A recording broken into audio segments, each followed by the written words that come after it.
بسم اللہ الرحمن الرحیم۔ شروع اللہ کے نام سے جو بڑا مہربان نہایت رحم والا ہے۔ سید احمد شہید رحمت اللہ علیہ ہفتے میں ایک دن جنگل میں سیر کے لیے تشریف لے جاتے تھے تو بڑے بڑے لوگ یہ حسرت کرتے تھے کہ ہمیں بھی سید صاحب کے ساتھ جانے کا موقع مل جائے۔ حضرت میاں جی فرماتے ہیں کہ ایک روز موقع مل گیا اور میں سید صاحب کے ساتھ چل پڑا۔ سید صاحب گھوڑے پر تشریف فرما تھے۔ خانم بازار دہلی سے گزرے، وہاں سے آگے ایک گلی سے گزرے۔ اس گلی میں ایک رنڈی کا مکان تھا، وہ نہایت حسین اور پڑھی لکھی تھی، اور اس گلی میں سے معمولی آدم کا گزرنا ناممکن تھا۔ گلی میں اس کا بڑا بنگلہ تھا، بڑے بڑے شہزادے اور امیر زادے اس کے بنگلے پر جاتے تھے۔ جب سید احمد شہید رحمت اللہ علیہ اس کے بنگلے سے گزرے تو وہ حسن اتفاق سے اپنے دروازے پر کھڑی تھی، زرق برق لباس میں ملبوس تھی۔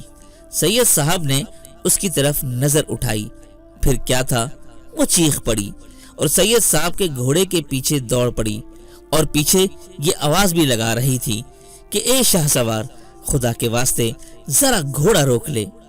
آپ نے گھوڑا روک لیا اور وہ بے تحاشا گھوڑے کے اگلے دونوں پاؤں کو لپٹ گئی اور پھوٹ پھوٹ کر رونے لگی۔ سید صاحب بار بار فرماتے تھے کہ بی بی سن تو صحیح، بات تو بتلاؤ، تو کون ہے اور کیوں روتی ہے؟ گھوڑے کے پاؤں چھوڑ دے اور اپنا مطلب بتا۔ وہ برابر روتی رہی اور گھوڑے کے پاؤں پکڑے ہوئے تھے۔ جب اسے رونے سے افاقہ ہوا تو اس نے کہا کہ جی میں توبہ کرنا چاہتی ہوں اور کچھ نہیں چاہتی۔ سید صاحب نے فرمایا اس وقت تمہارے مکان میں بندے ہیں؟ اس نے کہا جی ہاں۔ سید صاحب نے فرمایا توبہ کے بعد نکاح کرے گی؟ اس نے اقرار کر لیا اور کہا کہ جو آپ فرمائیں گے وہ کروں گی۔ اس وقت اس کے گھر میں کل 10 آدمی تھے۔ فرمایا سب کو بلا لاؤ۔ 9 تو آ گئے۔ جس شان سے رونے کے ساتھ وہ عورت آئی تھی اس شان سے وہ لوگ بھی آ گئے اور رو رو کر سب توبہ طائب ہو گئے۔ سید صاحب نے فرمایا آپ سارے اکبری مسجد میں چلیں، میں آ رہا ہوں۔ تھوڑی دیر کے بعد سید صاحب پہنچ گئے اور 10 بندوں میں سے ایک کے ساتھ اس کی شادی ہو گئی، نکاح بھی ہو گیا۔ سید صاحب نے مسکرا کر پوچھا بی بی اب کہاں جاؤ گی؟ بڑا پیارا جواب دیا، کہا کہ خاوند کے ساتھ ان کے گھر میں جاؤں گی۔ کسی نے کہا اپنے بنگلے پر نہیں جاؤ گی؟ کہا اس بنگلے پر لعنت بھیجتی ہوں، گناہ کے کاروبار سے اس کو بنایا تھا، اب اس سے نفرت ہو رہی ہے۔ یہ عورت اپنے خاوند کے ساتھ بالا کوٹ کے جہاد میں بھی گئی تھی۔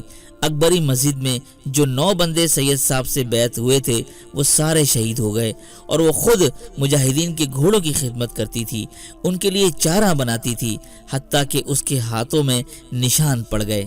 ایک مجاہد نے عذرائے تعجب پوچھا کہ بی بی اس وقت آپ خوش تھیں کہ جب تمہاری خدمت کے لیے شہزادے موجود ہوتے تھے، یا اب اس حالت میں خوش ہو کہ آپ اپنے ہاتھوں سے کام کرتی ہو؟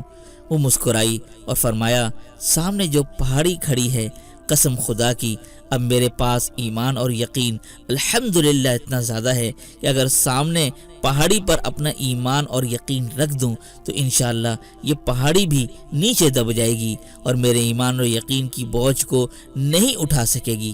فرمایا الحمدللہ اب سکون ہی سکون ہے، پہلے تو مصیبت میں ہوتی تھی۔ تو محترم ناظرین، ہم امید کرتے ہیں آج کی ویڈیو آپ کو پسند آئی ہوگی۔ پسند آنے پر اپنے دوستوں کے ساتھ اس ویڈیو کو لازمی شیئر کیجیے گا۔ تو ملتے ہیں اسی طرح کی ایک اور انفارمیٹیو اور خوبصورت معلومات کے ساتھ، تب تک رکھیے گا اپنا خیال۔ السلام علیکم ورحمۃ اللہ وبرکاتہ۔